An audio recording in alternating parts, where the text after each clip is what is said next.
And we're live. Welcome back, guys. Breaking news. I just heard about it. Apparently, the ceasefire in Syria might have just been broken. I'm going to try to give you the best updates that I can. It's happening live and things are happening all the time so fast there. With me today, I have Jara. She is a medical student, a Druze, living in Norway. Originally, her family came from Syria, where tragically in the last war, she lost her brother in a tragic event. But since then, her and her sister and her family have made it um, a goal, I would say, to prevent other families from losing their brothers and their children in Syria, and they're trying to do their best to report. I heard about this from her feed and I contacted her immediately. So before we talk to you, Yara, I'm just going to run the video here and then we Yeah, can go ahead. discuss it, okay? Multiple breaches of the ceasefire are taking place right now in the city of Sweida. General security forces of Ahmad al-Shara's regime are attacking the city from several directions and targeting residential areas. Civilians are in danger and fear for their lives. We urgently call on the international community, human rights organizations and global media to intervene immediately to protect the people of Sweida and to stop these attacks.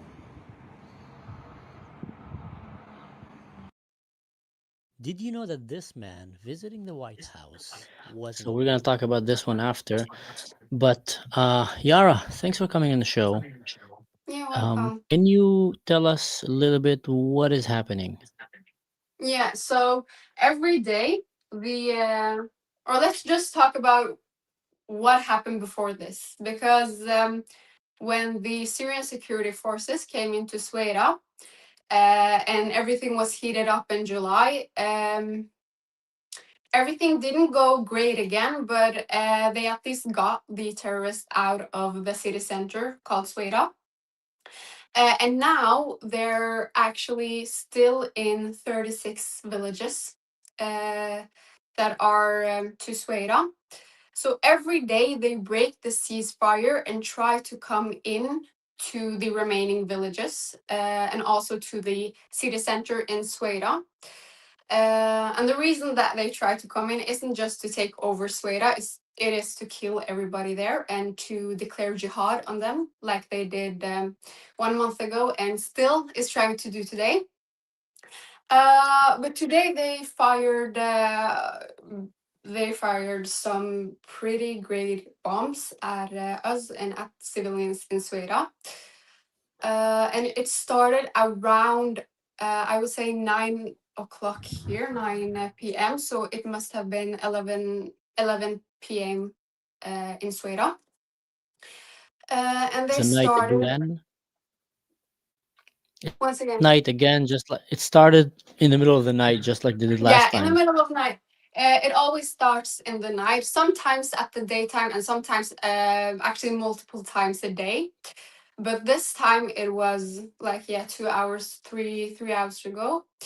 And they started shooting at civilians with heavy weapons, tanks, rockets, but also started using drones to attack civilians, homes, not just the Sweda's military.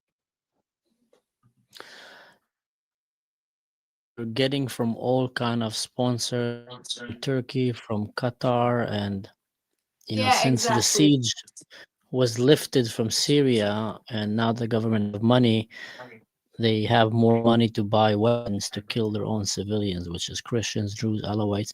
Now you're saying they broke the ceasefire a few times. Can you who is they?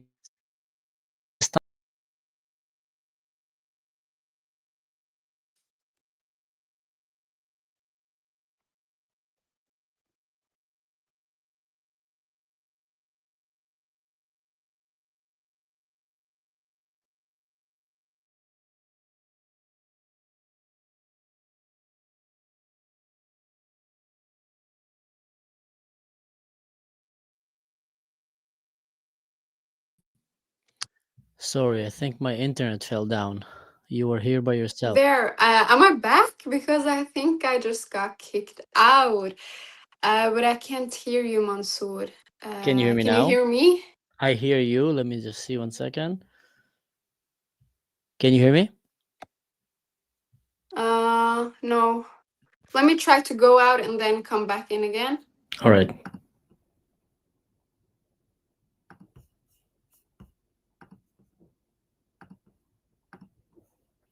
Sorry, guys, technical problems. Something happened here. We're gonna try to get it back. But what I'm seeing right now is, by the way, do you guys hear me? Can you hear me now? Yeah, can you hear me? Yes, I hear you perfectly. Okay, So great. I don't know what happened there. I'm sorry. I think it's my Uh, but yeah, where was we? Yeah, who are these people actually that daily attack Sweida? So as I said before, in July, 13th of July to 14th, Syrian security forces were ordered to come in by Ahmed al-Shara, the president of Syria, into Sweida to basically just kill everyone and murder everyone, rape every woman from ages 6 to 60, and kidnap as many as possible, torture as many as possible. Now, the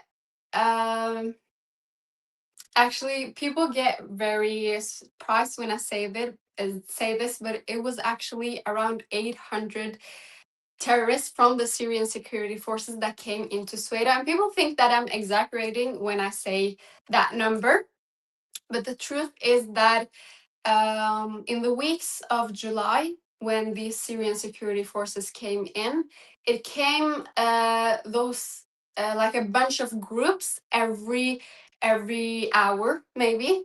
So these groups didn't just come from Damascus, from the Syrian security forces. It came from all around Syria. So in mosques, instead of calling to prayer, which they usually do every day, they called to jihad against the Druze and Christians in Sweida, and even gave out free paychecks, free food for people, from men to Islamists, to go and declare jihad in Sweida. And it actually also came groups from Europe. For example, I know some Bedouins came from Germany. from Europe. Yeah. Because when it's time for jihad, when it's time to declare the jihad, everyone around the world comes to fight, right? The Muslim Brotherhood. They need to contribute with something. So if you're, for example, disabled and you can go to war and declare the jihad, you either give money to the jihadists, or you give or make food and give it out. In this industries in Syria. Muslim Brotherhood is crazy. I just saw a picture not long ago in an article about one of the Gazans who participated in October 7. He's living in Belgium Yeah, now. He's an activist, living in Belgium. But to hear, that many of them still live in Europe, and it doesn't surprise me, but they choose to go back to Syria or to Palestine or anywhere that they can go and kill what they see as infidels, and in their eyes they're doing the work of God, but they're yeah, living among us here, and that's insane. yeah, But exactly. And screaming Allahu Akbar. Meantime, they're killing. Like you killing and always slaughtering in God's name, or their God's name. I think it shows a lot about your religion and about your people, the way that you choose to Absolutely. speak the name of your God. If you Yeah. say it, when you're killing and slaughtering, and you think that's a good thing, that shows a lot. But Yara, I want to show you a video now, and I would like to hear. Sorry, I got you out of here. Oh, I need to put it again. Yeah, I got kicked out of the show, so Oh, okay. 1 second. Yeah, I need to put back the video. I want to show a video about what happened now in Syria, in New York, actually. No, not in New York, in the White House. So, and I would like to hear your thought about it. Now, I didn't have time, guys, to edit here, so I just basically took what I made for Instagram and I will just show it here. Did you know that this man visiting the White House was an Al Qaeda and ISIS terrorist? As a matter of fact, a year ago, there was a $10 million bounty on his head by the United States, and now he is in the Oval Office sitting around laughing with Donald Trump, receiving gifts from the US president, and Apparently, he joked with him and he asked him, "How many wives do you had?" As he gave his wife perfume. And then the other one is your wife. How many wives? One or one? You guys said never know, right? $10 million. Al Qaeda. This guy. I mean, I'm trying to wrap my head around it. What? So you can be a terrorist one day? I mean, not any terrorist, like literally a leader. $10 million. And then the next day you get invited to the White House. And we're talking about Al Qaeda, guys. Al Qaeda. That's 9/11. Al Qaeda. 9/11. Al Qaeda. 9/11 was done by Al Qaeda. Oval Office. Leave it in the comment. Leave it in the comment. Try to give me a good explanation of how. Why is this happening? What is happening? Maybe there's something behind the scene that I missed. Al Qaeda in the White House. Al Qaeda in the White House. What? What is happening? This is men's fragrance. Look, hold it. Yeah. This is It's unbelievable. He's it's the this best is the same fragrance. Come here, man. terrorist I have more here, that was sir. wanted by America, and now he's giving him Okay. perfumes. So what we'll do is just take that, Joe, put it in, and then the other one is your wife. How many wives? One or one? You guys said never know, right? Whew. You know, Yara, last time that Donald Trump, kind of met with Ahmed al-Shara and said he's a strong guy, impressive guy, very fast after they started slaughtering and killing the Druze. And one of the interpretations that the Israel intelligence actually made was that when America was talking about lifting the sanctions and, rejoining the Abraham Accords, Syria have interpreted this as a green light to go and kill minorities, which is crazy when you think about it, that they interpret it that way. But many people said, and smart people said, that was one of the things that actually led to the massacre of the Alawites and the Druze and the Christians. Do you think that this is connected now? That these attacks are connected to the fact that they can see their Al Qaeda leader, buddy laughing with Donald Trump? Well, yeah, I think it's connected because you sort of acknowledge what he has done and still are doing to minorities in Syria. So absolutely connected. And I think also because Syria doesn't have that many sanctions against the country now. So that's sort of like a green light for the president, but also the regular Syrian citizens. I'm talking about the extremist Sunni Muslims to continue this campaign against slaughtering and yes, basically slaughtering all minorities and mainly Christians, Druze, and Alawites. Nah, those are the most targeted ones. Yeah, the minorities are always suffering. It just bothers me how easily the West is been manipulated to believe that Islam are the victims. In the US, everywhere, they keep saying, defend them, Islamophobia, don't say anything about them, protect them, and all these stuff. But what's happening is they're literally ignoring the real minorities in the Middle East that are being oppressed by Islam. And you have the Druze, you have the Christians, you have the Alawites. They don't dare to speak. They don't dare to raise their voice. They're too afraid to even say sometimes that they're being, ethnically cleansed, because they think that if they'll say it, things will just get worse. So that's how bad things are. But somehow the West managed to flip it, and they believe the aggressor that he's the victim, and they feel bad for the aggressor. Oh, don't say anything bad about them, poor people. While this is happening, I've read an article today, and it's a very interesting article. It's kind of saying that maybe Ahmed al-Shara's days are numbered, and trying to explain that there is a real risk analysis that is done in the West, Israel and other countries, that they think that the likelihood of him getting assassinated by his own people is very, very high. Is very, very high. And the reason for that is there's so many people in his government that when I think there was 27 tribes that helped him. And when I say 27 tribes, guys, I'm talking 27 terrorist organizations, basically. In Yeah. Syria, it's a sandbox for terrorist organizations. So the big ones are, Al Qaeda and ISIS, a little bit Hamas. But in general, there's like there's about 22 more or 25 or 24 more of them that are just small ones, and many of them are actually way more extreme than Al Qaeda and ISIS that are, considered as mainstream in their eyes.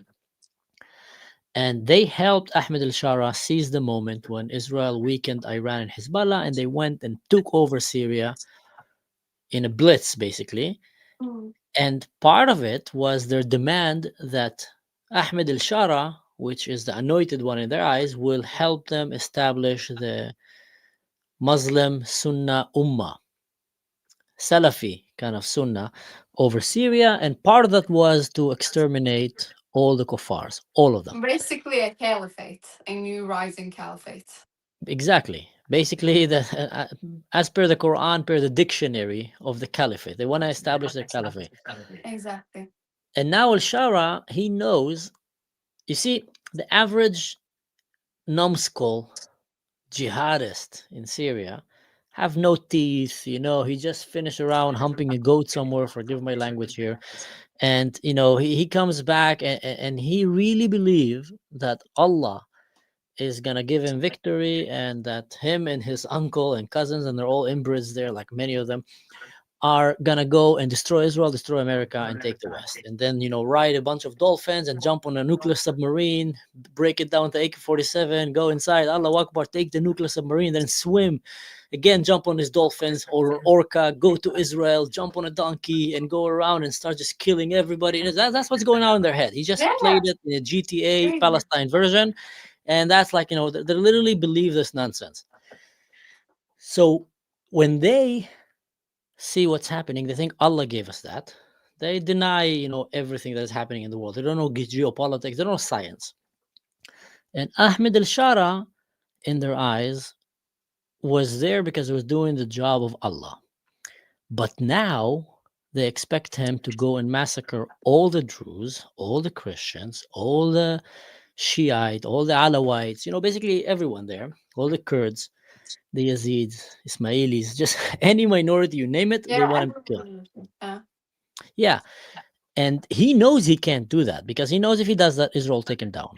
He Yeah. knows if he does that, America might even step in and stop giving him money.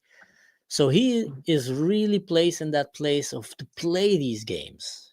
Now, in Israel and in America, it's very hard to take down the president. And it's good. I mean, in America, it might be a little bit easier, unfortunately. We've seen, so many attempts happening, but I think they're waking up now. But in Israel, it's extremely hard. In in Syria, when your government is terrorists, like every one of them can take him down. So I think, maybe he's playing that game. Again, I'm just throwing ideas in the air here with you, but I think maybe this is what's happening, and America is trying to give him to their side, but he want to please his people because he's one of them, by the way. But he can't really do that. But every time that they get a green light from America, they feel, okay, because they know who we are and they still want us. Now is our chance to go and do it. And I think this attack might be related to that. I don't know. Yeah, I think it is, but don't forget that they break the ceasefire every single day. Yeah, that's true. So I think absolutely that it's a connection, yeah, but a long term one, not just one today. Um, so we know that Al Shara went to the White House, right, and was supposed to negotiate with Donald Trump. But the thing is that all of Sweida is actually prepared to become independent, to become its own state or even a part of Israel, right? Now the majority of the citizens in Sweida are scared that they'll have to go back to Damascus to be a part of Syria and not be independent. And that is a major problem. And the reason is, like I said before, it's not just Ahmed al-Shara, right? He can be removed just as easily as he came to power. But the problem is that it is the majority of the Syrian citizens, the extremist one. They're against the Druze and Christians in Sweida. They don't want them to be a part of Syria. They don't even want them to live, right? So it's not just the regime, it's all of Syria. You cannot live side by side with terror. Imagine if Al Qaeda, for example, after 9/11 got its own state in the US. It would have been absurd Yeah. because it doesn't make sense. You can't live side by side with terror. Same thing with Israel and Hamas, right? Yeah. How scared? What do you think will happen to the Druze if America will normalize relationship with Syria and then come and say, Israel, don't do anything. Jolani, go take everything. The Druze are part of Syria. They're your citizens. What do you think is going to happen to the Druze? Well, I think after a short period, after that, if that takes place, after a short period, the Druze minority in Syria, in Sweida, will vanish. And we won't be talking about there is a place called Sweida where mainly Druze and Christians live side by side. We will talk about there was a time, there was something called Sweida. Insane. So many Yeah. minorities have already vanished from the Middle Exactly. East, Because living that's under what Islam. they're doing to the Alawites now. Because after the Alawite massacre in, I think it was March, yeah,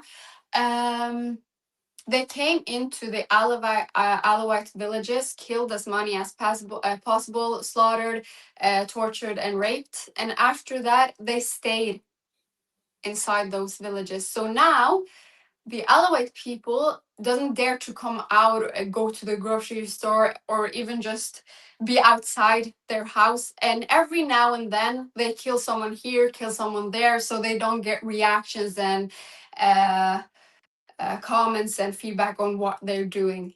Just so that, okay, I'm pleased because I as a terrorist can kill some Alawites there, some Alawites here, rape a woman there, take her as a sex slave, and the world won't notice. What a nightmare, what a nightmare. Someone is asking here, will the Druze from Sweden want to be part of Israel? What do you say to that? Yeah, absolutely, 100%. For example, every day, I think almost every day, there is demonstrations in Sweida and the remaining villages where they're flag with the Druze flag, but also the Israeli flag. Because first of all, they're grateful to Israel for helping the Druze to not get eliminated, but also they want to be a part of Israel because we, the Druze people, we see how minorities get to live in Israel, get to have peace, get equal rights.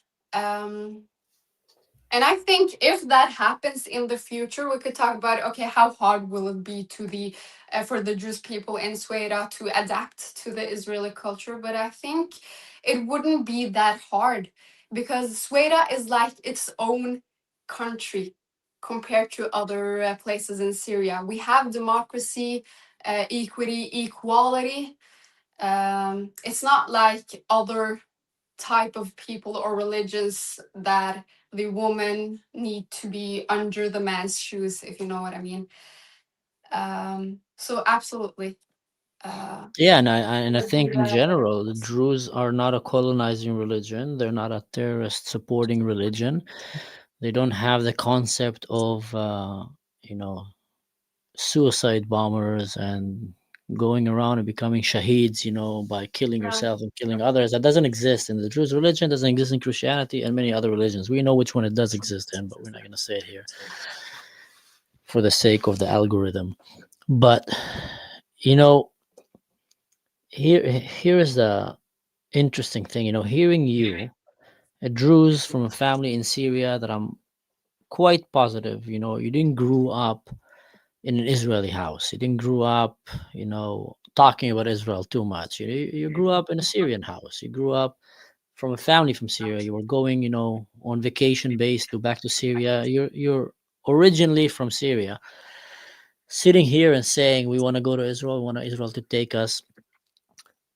For those of you who don't understand, this is the fear and the tragedy that is happening right now to many minorities and many oppressed people in the Middle East, including from Iran, Syria, and other places. They got a taste of freedom after so many years of oppression. They got a taste of freedom. Maybe the evil regime will be lifted from our shoulders and we can have freedom. In Iran, they thought that maybe the Ayatollah and the Islamic Republic of Iran will be crushed and Israel will go and defeat them completely and they can get free. But then America stopped them. In Syria, they got rid of Assad and they thought maybe get freedom. And then, Ahmed al-Shara came, started killing them, and Israel went and saved them. This is equivalent. Imagine there's a house, that in this house, there's a few orphans. One is a Druze boy, a Christian girl, an Alawite kid, a Kurdish, baby. And there's just literally just a few children in this house. And someone broke into this house who is an abusive jihadist, Sunnah Muslim radical father who is oppressing and beating them up and taking, advantage and doing terrible things to his children. And then one day these kids manage to run out. And some social workers come and start talking to them and see, and they give these kids hope. Don't worry, we're going to take care of it. We won't let you go back to this abusive, man that is taking care of your house. And then that kid, holds into that hope and maybe even dares to go and interview, dares to go and talk and say a few words. Hey, listen, that's what happened to me. I don't like being here. They forced me to say that I hate Israel. They forced me to say that I hate the Christians, the Jews. I had no option. If I won't do that, they will do terrible things to me. But I don't. I want to live with you guys. Please take me. And then out of nowhere, suddenly they see the father of this house wearing a suit, walking outside the house, and he goes into a limousine and he goes into the airport and he flies and he meets with the president of America.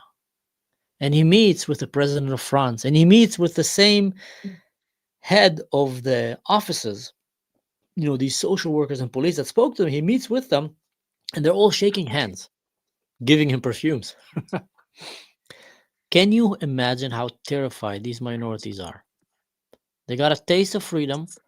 They got a taste of what might look like. We might have a chance to live under Israel, a democracy. We might have a chance to have our own independence, where we don't need to chant death to Israel, death to America. We don't need to teach our children to become shaheeds, where we can focus on science and culture and music and everything. We can have tourists coming from all over the world. Like literally the dream of all these minorities to have their own piece of land where they can make their own life that is not radical Islam.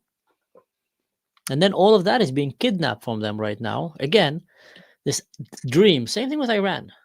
Poor people of Iran, every time they think that they might get freedom and the world might step in finally and stop this terrible oppression that is happening, someone pulls the plug. And then the question comes like, why is the plug being pulled all the time? Is it money? Is it, I don't know, like probably it is money. Probably it is. Probably it is money and world geopolitics. But it's just really sad. It's really sad. Yeah, it is. Because honestly, after everything we've lived through, seeing what's happening in Sweden, what has happened and what is still happening right now, with the bombing and the drone attacks and all of that, we truly see that the only solution is for Sweida to become its own state or a part of Israel. There's no other solution. We can't never go back to Damascus or being in a nation called Syria, which is supposed to be for all Syrians, but clearly it's not. I have a question for you then. You mentioned two options here that I mean, I want them to happen. They're just extremely right now far from, materializing. Syria allowing the Druze to have their state, and then, America and the West doing the right thing and supporting that. I just don't see it happening right now, unfortunately, reading the map. Israel annexing Jabal al-Druze, I wish that would happen, but there's all the area of Dara and the Muslims there, and we see how the world hates Israel just for being Israel. So let alone right now going and annexing parts of Syria to save minorities. I mean, would the world allow that to happen? They barely allow them, to defeat Hamas. So you want them. So is there any third option that you see as an in between, at least? If that doesn't happen, at least now, for the next year or a few months, is there like another option that you would say, okay, at least that? Well, there is one thought, but it sort of is the same. I don't know, and that I think that is one solution for all minorities, for the Kurds, the Alawites, the Christians, the Druze, is decentralization, and that means to like have own Druze areas, own Kurdish areas, and own Alawite areas. But then we go back to the question, okay, but how is not just the regime, but the Syrian people, the rest, going to allow it? But actually, there isn't, I don't see any other third options. Like, it's either Israel, own state, Jabal Bashan or Jabal al Druz, or death. That's the third option.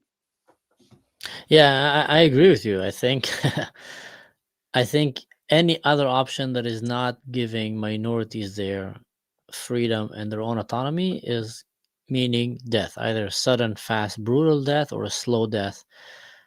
But I think what you mentioned there, this centralized governments, this federations, that could be some kind of a start. I mean, I don't see any other option than that, because you cannot allow these abused children to go back to the abusive man of the house. You can't, especially now that they went out of the house and they ratted out and they spoke about it and they said what the Muslims in Syria are doing to them. So now the cat is out of the bag. If you let them back in, they're done. Oh, you said that you want to be part of Israel, huh? Oh, you said that you don't want to be part of Islam, huh? Oh, you said that we are, you told the world what we're doing to you, huh? So they can't go back. So that option is out of the table.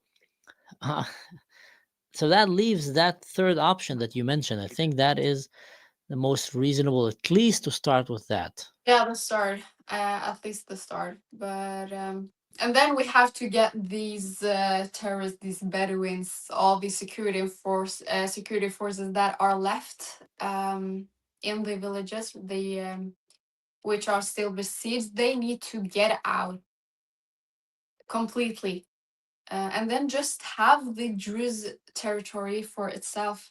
I don't like to say Druze territory because there's also Christians there, and you're like, Druze and Christians there are like family. But Sweda's territories. No, I agree with you. And I think someone was calling it the land of the Bashan. A lot of people there are calling it back now, going back to biblical names. You Yeah. need to understand there's the people of the Levant. Not all, well, actually, most of the Middle East was not originally Arab. Only Arabs were in Saudi Arabia. That's why the word Arab came, because it came from Mm. Saudi Arabia. So anywhere else that there is Arab identity right now or Islam was conquered, and then the people there were forced to convert or die. So now that the Arab regime is shaking off a little because it got weakened by Israel, no one else, guys. So a lot of these minorities that still manage to hold their identity are claiming back to it and says, no, we're not Muslims, we're not Arabs, we are the people of the Levant, we are the people of Bashan, we are actually much closer to the Jews and the Christians, we are Christians, you know. And I feel like it would be the morally right thing to do. In general, it's the moral right thing to do to give these people back their life. You know, if you don't want to Exactly. convert to Islam and you want to get back your life, then why not give it back to you? Like that's what I think is why the West is so far from being truly moral. I mean, they like to say that, but that would be real morality, to actually stand with the oppressed and help them. But Yara, I want to thank you, and I know that you know, it's late up there in Norway, and you came to the show on a moment's notice, and I really, really appreciate you doing that. And I really want to also thank all the viewers here that came to watch, guys. Thank you so much for sticking around and watching. We're gonna try to give you update as much as we can, and hopefully, finger crossed, that this breaking of the ceasefire that happened tonight in Sweida with drones and government forces, Bedouin forces, that is gonna be a Still one trying to thing. get in.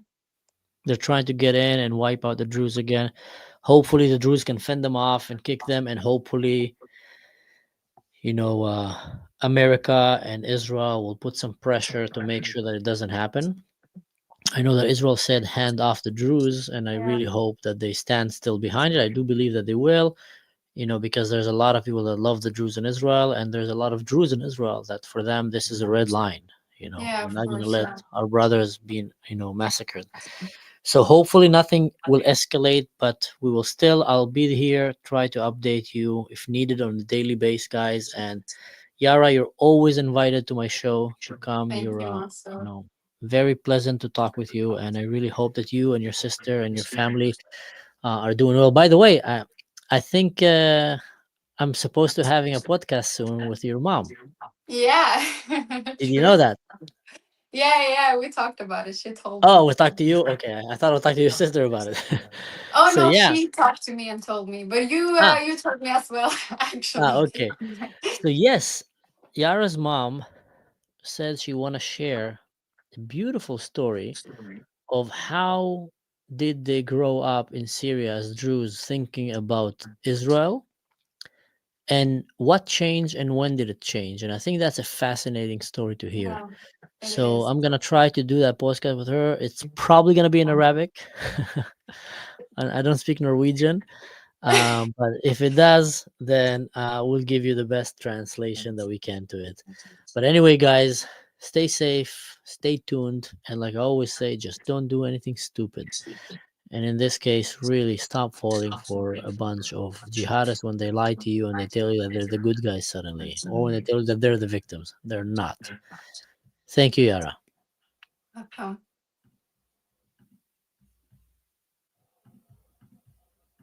Wait, click the wrong button.